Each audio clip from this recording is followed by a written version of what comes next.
Welcome to Cat's Corner, our little cozy corner of the internet. It's nice to see you here.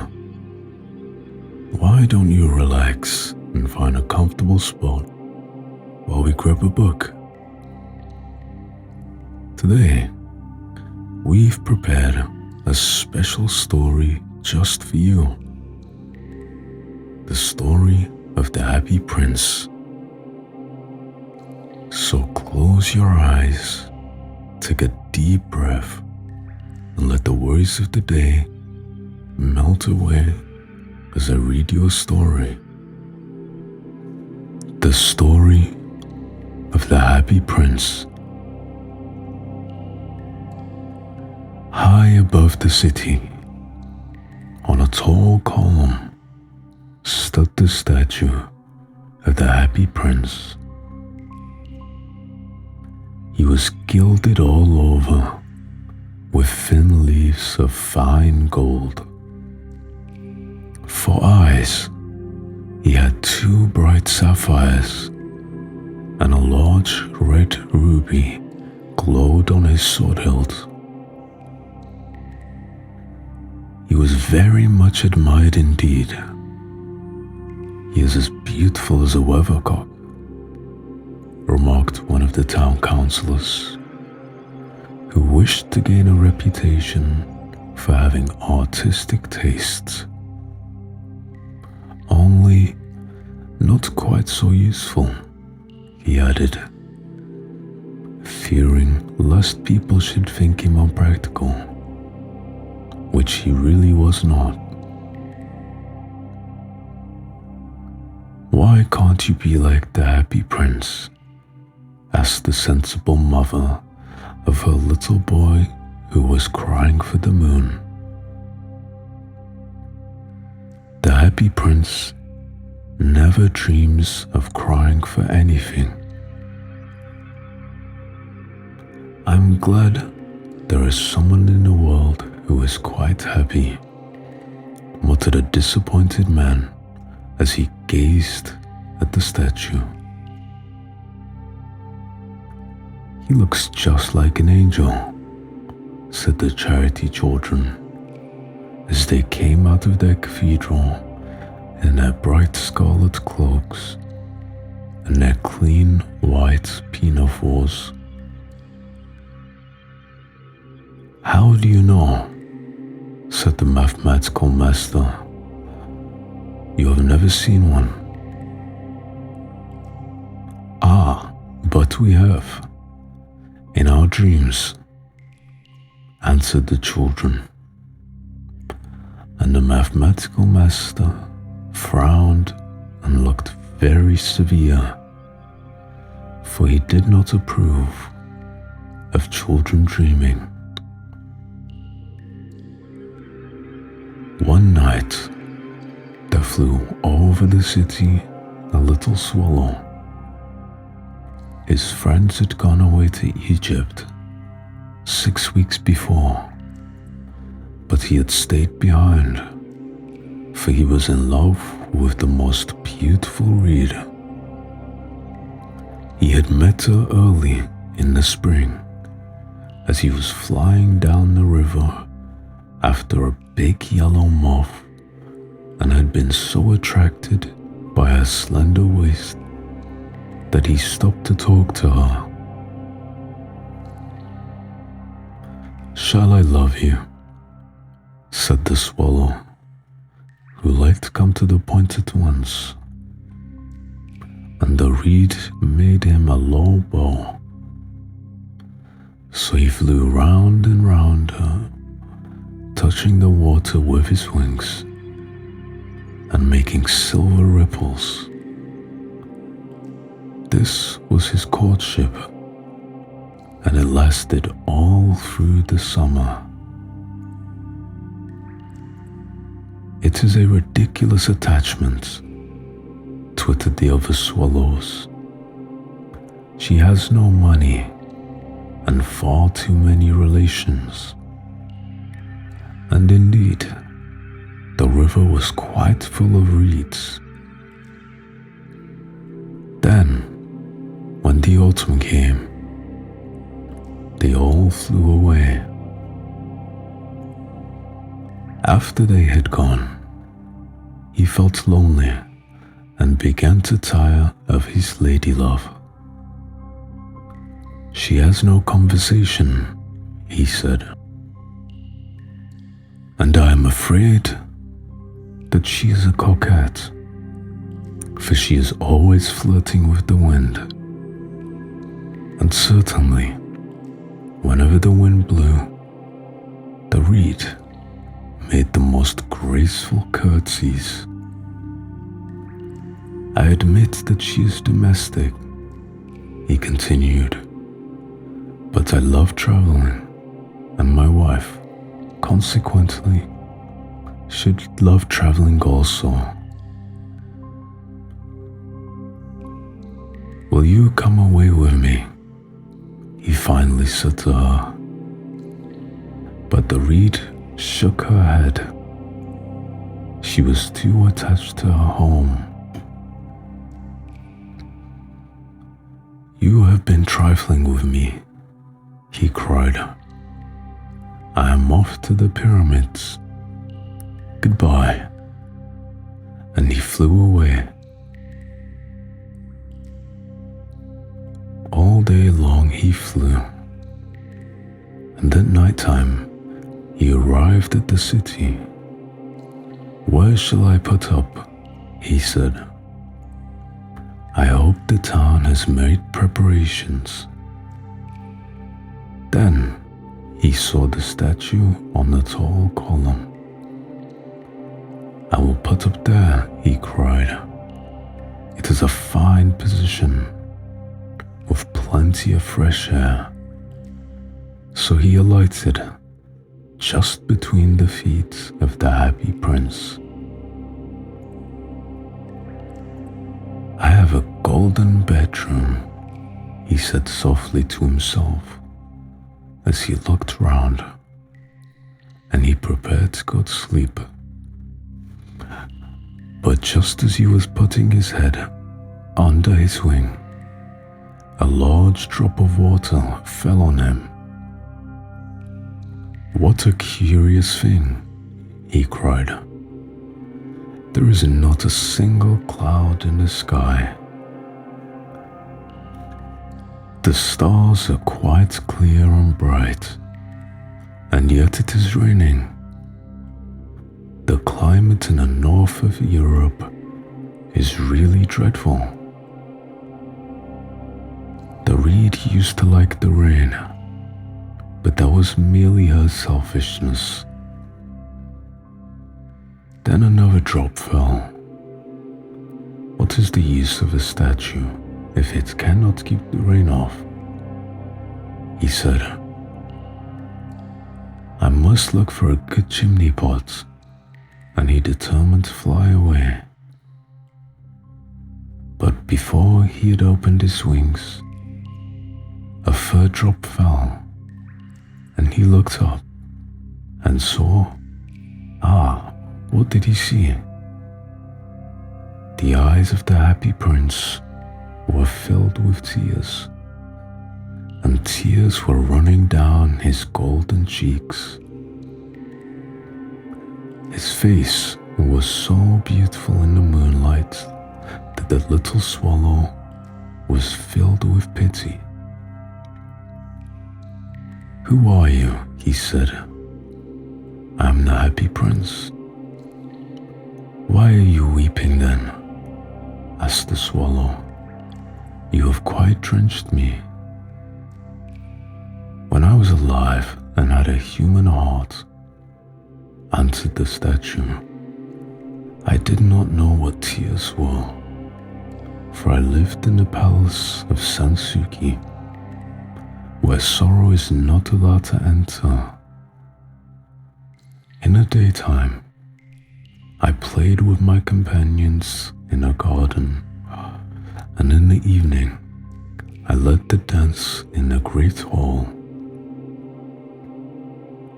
Round the garden ran a very lofty wall, but I never cared to ask what lay beyond it. Everything about me was so beautiful. My courtiers called me the happy prince, and I was happy indeed I was.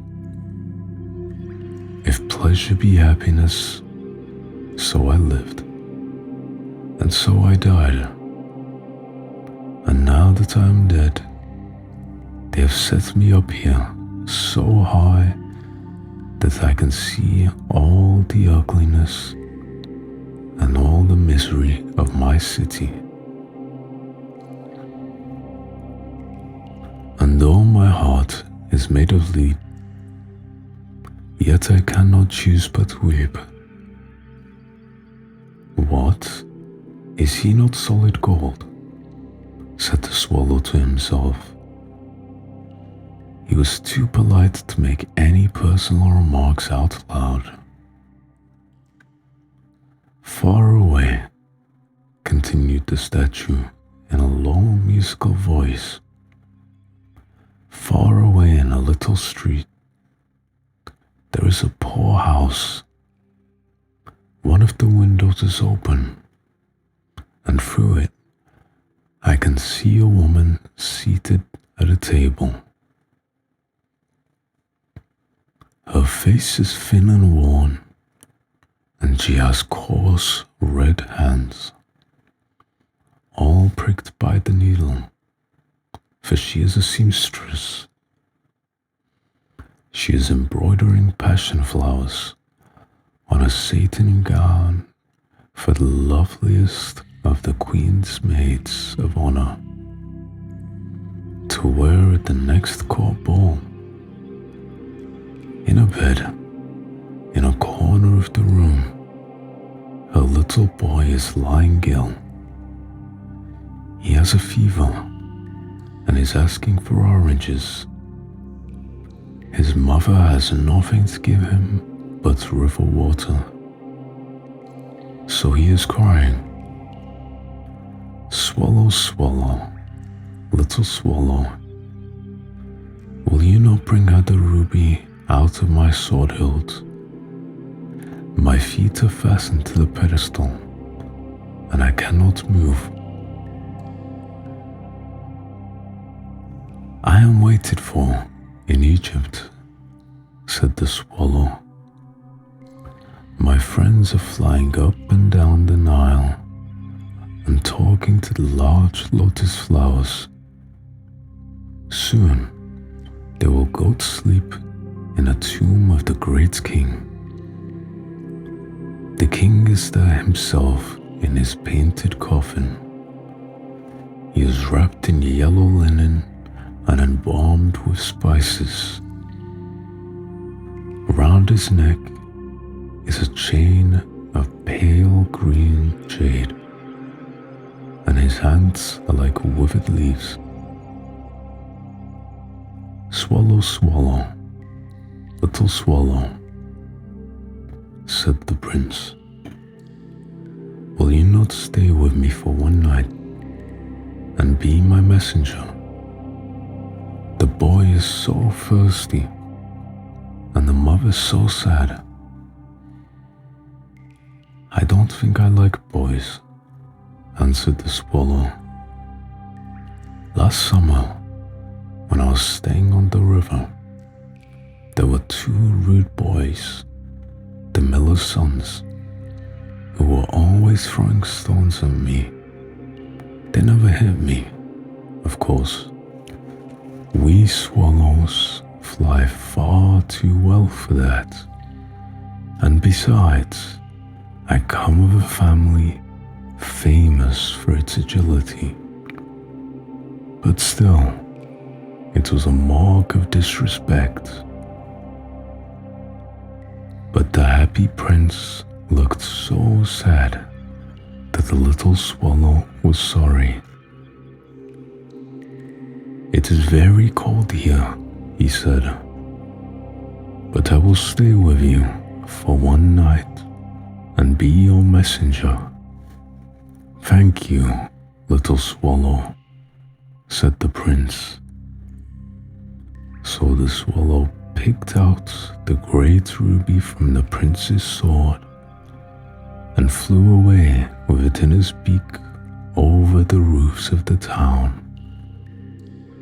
He passed by the cathedral tower where the white marble angels were sculptured. He passed by the palace and heard the sound of dancing. A beautiful girl came out on the balcony with her lover. "How wonderful the stars are," he said to her, "and how wonderful is the power of love. I hope my dress will be ready in time for the state ball," she answered.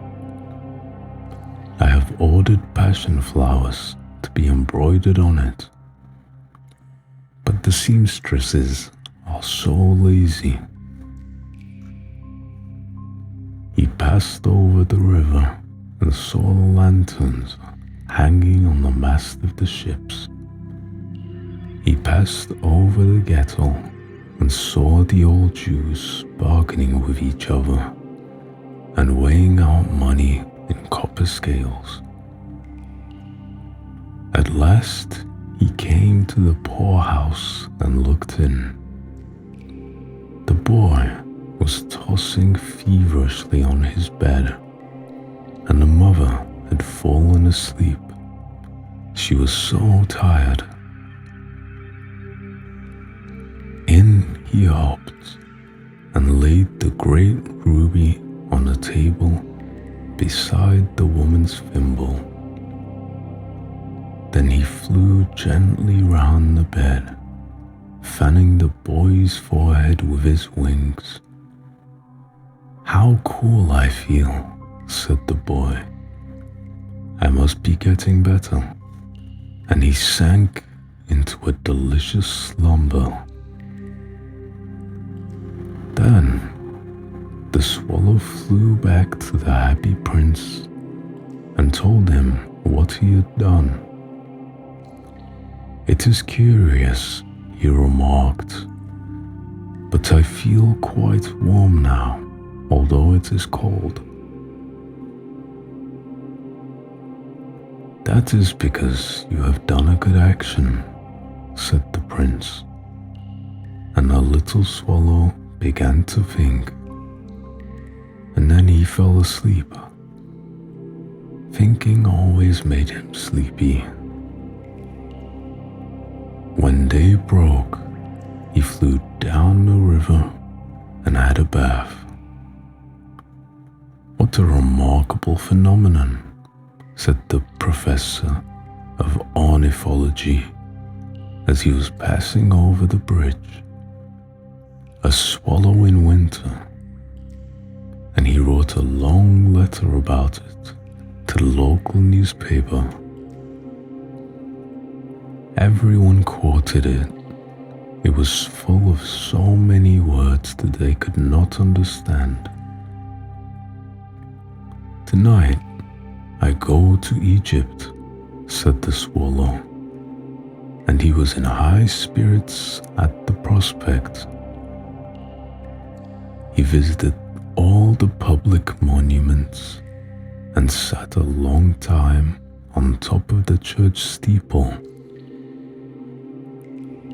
Wherever he went, the sparrows chirped and said to each other, "What a distinguished stranger." So he enjoyed himself very much. When the moon rose, he flew back to the happy prince. "Have you any commissions for Egypt?" he cried. "I am just starting." "Swallow, swallow, little swallow," said the prince, "will you not stay with me one night longer?" "I am waited for in Egypt," answered the swallow. "Tomorrow, my friends will fly up to the second cataract. The river horse couches there among the bulrushes, great granite throne sits the god Memnon. All night long he watches the stars, and when the morning star shines, he utters one cry of joy, and then he is silent. At noon, the yellow lions come down to the water's edge to drink. They have eyes like green beryls, and their roar is louder than the roar of the cataracts. "Swallow, swallow, little swallow," said the prince. Far away across the city, I see a young man in a garret. He is leaning over a desk covered with papers, and in a tumbler by his side there is a bunch of withered violets. His hair is brown and crisp, and his lips are red as pomegranates, and he has large and dreamy eyes. He is trying to finish a play for the director of the theater, but he is too cold to write any more. There is no fire in the grate, and hunger has made him faint. "I will wait with you one night longer," said the swallow, who really had a good heart. "Shall I take him another ruby?" "Alas, I have no ruby now," said the prince. "My eyes are all I have left.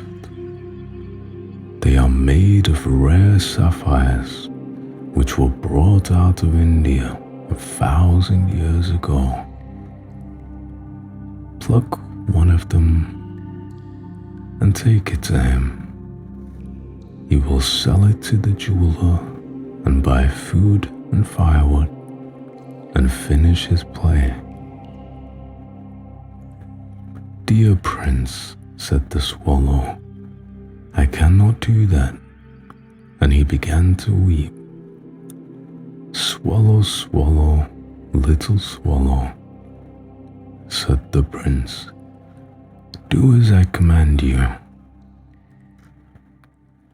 So the swallow plucked out the prince's eye and flew away to the student's garret. It was easy enough to get in, as there was a hole in the roof. Through this he darted and came into the room. The young man had his head buried into his hands, so he did not hear the flutter of the bird's wings, and when he looked up, he found the beautiful sapphire lying on the withered violets. "I am beginning to be appreciated," he cried. "This is from some great admirer. Now I can finish my play." And he looked quite happy. The next day, the swallow flew down to the harbor. He sat on the mast of a large vessel and watched the sailors hauling big chests out of the hold with ropes. "Heave off," they shouted as each chest came up. "I'm going to Egypt," cried the swallow. But nobody minded. And when the moon rose, he flew back to the happy prince. "I am come to bid you goodbye," he cried. "Swallow, swallow, little swallow," said the prince, "will you not stay with me one night longer?" "It is winter," answered the swallow, "and the chill snow will soon be here. In Egypt, the sun is warm on green palm trees, and crocodiles lie in the mud and look lazily about them.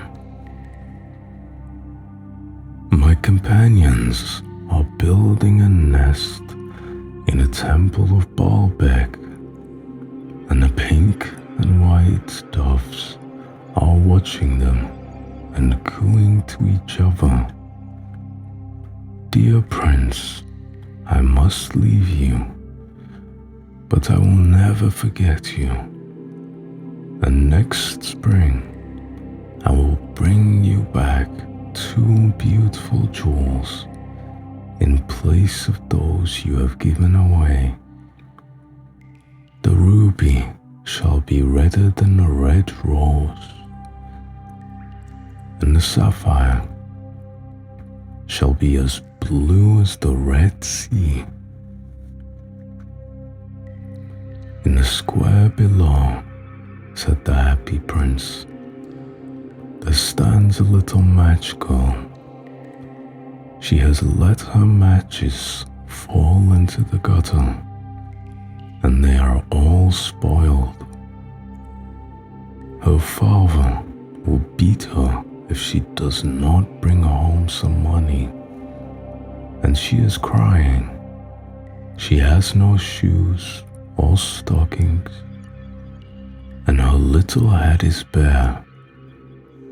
Pluck out my other eye and give it to her, and her father will not beat her. I will stay with you 1 night longer, said the swallow, but I cannot pluck out your eye. You would be quite blind then. Swallow, swallow, little swallow, said the prince, do as I command you. So he plucked out the prince's other eye and darted down with it. He swooped past the match girl and slipped the jewel into the palm of her hand. What a lovely bit of glass, cried the little girl, and she ran home laughing. Then the swallow came back to the prince. You are blind now, he said, so I will stay with you always. No, little swallow, said the bold prince, you must go away to Egypt. I will stay with you always, said the swallow, and he slept at the prince's feet. All the next day, he sat on the prince's shoulder and told him stories of what he had seen in strange lands. He told him of the red ibises who stand in long rows on the bank of the Nile and catch goldfish in their beaks, of the Sphinx, who is as old as the world itself and lives in the desert and knows everything, of the merchants who walk slowly by the side of their camels and carry amber beads in their hands, of the king of the mountains of the moon, who is as black as ebony and worships a large crystal, of the great green snake that sleeps in the palm trees and has 20 priests to feed it with honey cakes, and of the pygmies who sail over a big lake on large flat leaves and are always at war with the butterflies. Dear little swallow, You tell me of marvelous things, but more marvelous than anything is the suffering of men and women. There is no mystery so great as misery. Fly over my city, little swallow, and tell me what you see there. So the swallow flew over the great city and saw the rich making merry in their beautiful houses, while the beggars were sitting at the gates. He flew into dark lanes and saw the white faces of starving children looking out listlessly at the black streets. Under the archway of a bridge, two little boys were laying in each other's arms to try and keep themselves warm. "How hungry we are," they said. "You must not lie here," shouted the watchman, and they wandered out into the rain. Then he flew back and told the prince what he had seen. "I am covered with fine gold," said the prince. "You must take it off, leaf by leaf, and give it to my poor. The living always think that gold can make them happy." Leaf after leaf of the fine gold the swallow picked off, till the happy prince looked quite dull and grey. Leaf after leaf of the fine gold he brought to the poor, and the children's faces grew rosier, and they laughed and played games in the street. "We have bread now," they cried. Then the snow came, and after the snow came the frost. The streets looked as if they were made of silver. They were so bright and glistening. Long icicles, like crystal daggers, hung down from the eaves of houses. Everybody went about in furs, and the little boys wore scarlet caps and skated on the ice. The poor little swallow grew colder and colder, but he would not leave the prince. He loved him too well.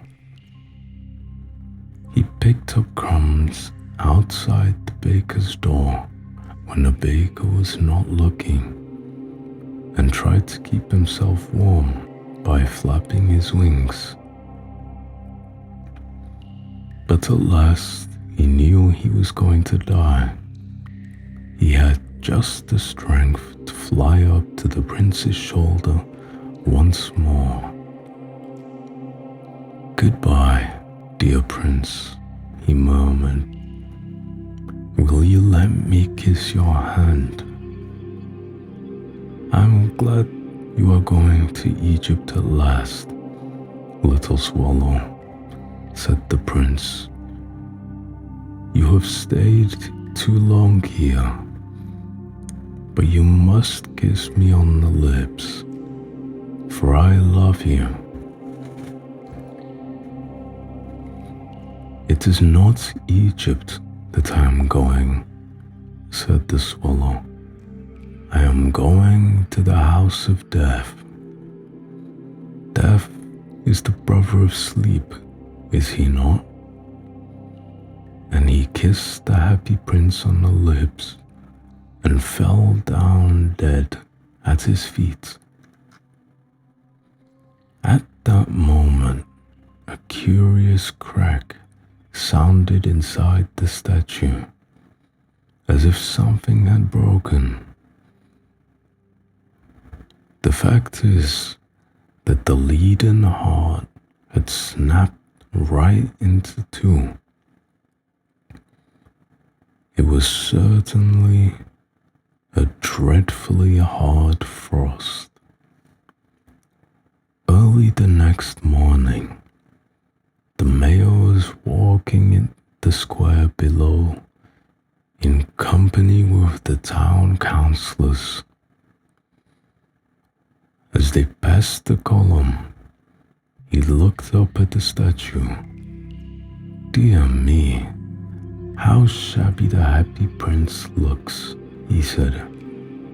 "How shabby indeed," cried the town councillors, who always agreed with the mayor, and they went up to look at it. "The ruby has fallen out of his sword. His eyes are gone, and he is golden no longer," said the mayor. "In fact, he is little better than a beggar." "Little better than a beggar," said the town councillors. "And here is actually a dead bird at his feet," continued the mayor. "We must really issue a proclamation that birds are not allowed to die here." And a town clerk made a note of the suggestion. So they pulled down the statue of the Happy Prince. As he is no longer beautiful, he is no longer useful, said the art professor at the university.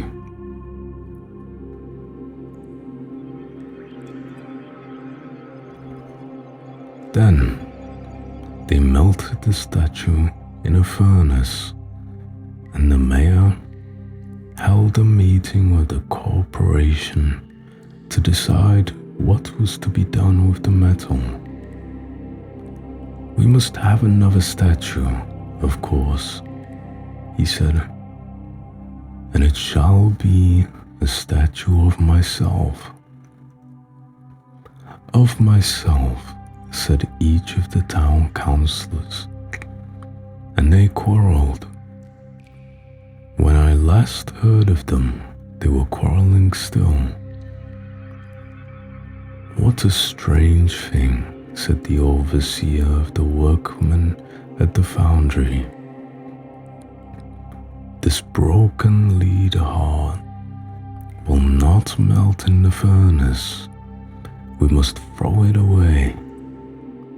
So they threw it in a dust heap where the dead swallow was also lying.